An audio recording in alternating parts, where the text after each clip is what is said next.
Let's talk to the Conservative shadow, Richard Fuller, who joins us now. Richard, good morning to you. Good morning. Andrew Bailey's been talking to The Times. He's talking about interest rate cuts happening. Do you think lowering rates is a sign of government success? If interest rates are being cut by the Bank of England, is that a sign of government success in your view? Well, it can be. It's a sign of success if they've got their inflation under target and the economy is growing well with low inflation. But of course, we've got the opposite.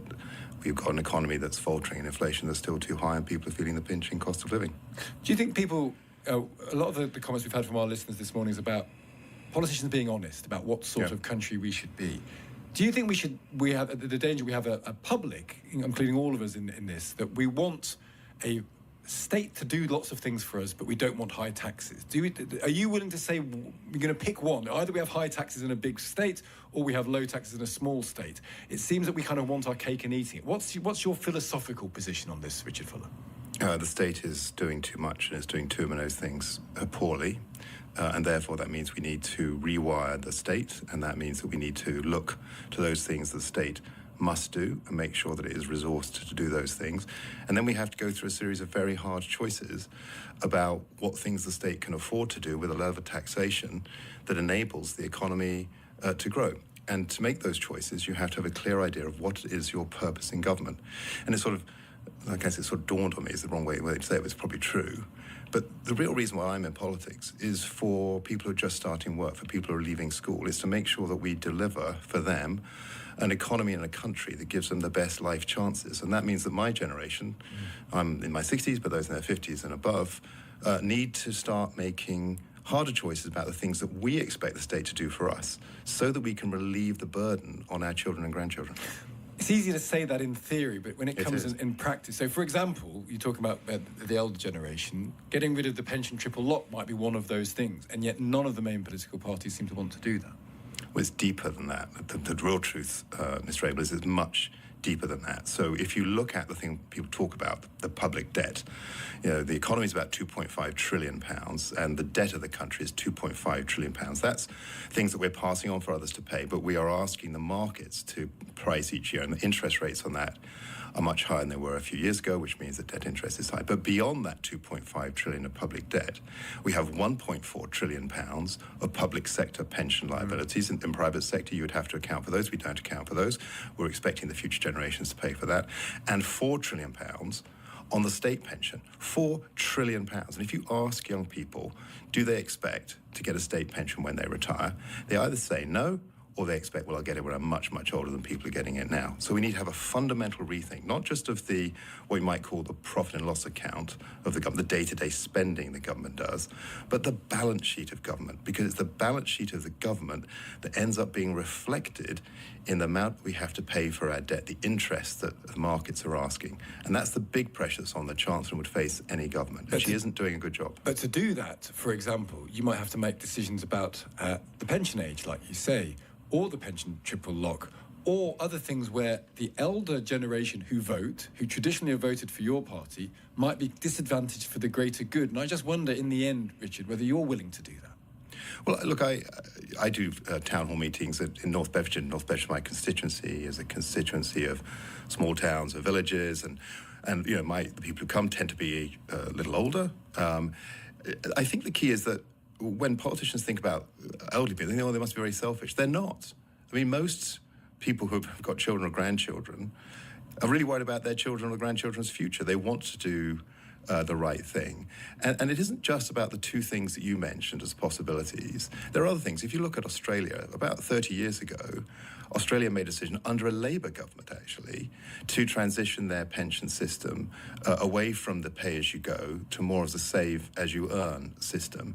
And there's opportunities for either party, the government, the Conservative last government and this Labour government, or the next Conservative government, to think about those ideas. And what Kemi Badenoch has allowed us to do, and I don't do policy, I just do the numbers, is for shadow ministers to think about really bold ways to restructure the state, to look at different ways with that focus to make sure that our intentions are to help those who are trying to make a contribution to society, and that contribution should be focused on the long-term well-being of our country.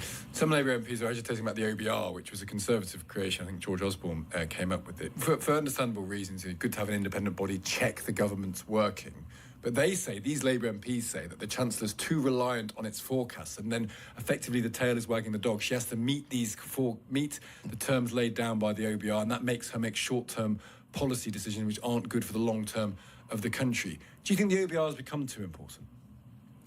Well, I don't know. I mean, the Conservative Party in the last period of government had an argument about the OBR that didn't turn out well. I would say if the Labour Party had had their own argument about the OBR, that probably won't turn out well at all.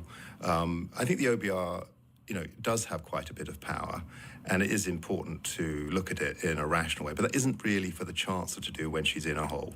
That's really for somebody outside of government, the day-to-day, to reflect on whether the OBR is working effectively, and maybe that's something that the Treasury Select Committee could look at, or someone completely devoid of the political parties themselves. The Chancellor, as you say, is in a difficult situation. If she were to propose, for example, increasing the pension age, would you support, for the reasons we were discussing, the need to take difficult steps, the need to say the state is too big, the need to take decisions now that might incommode a certain class of people but will be better for the country? If she were to say, let's increase the pension age, would you support that?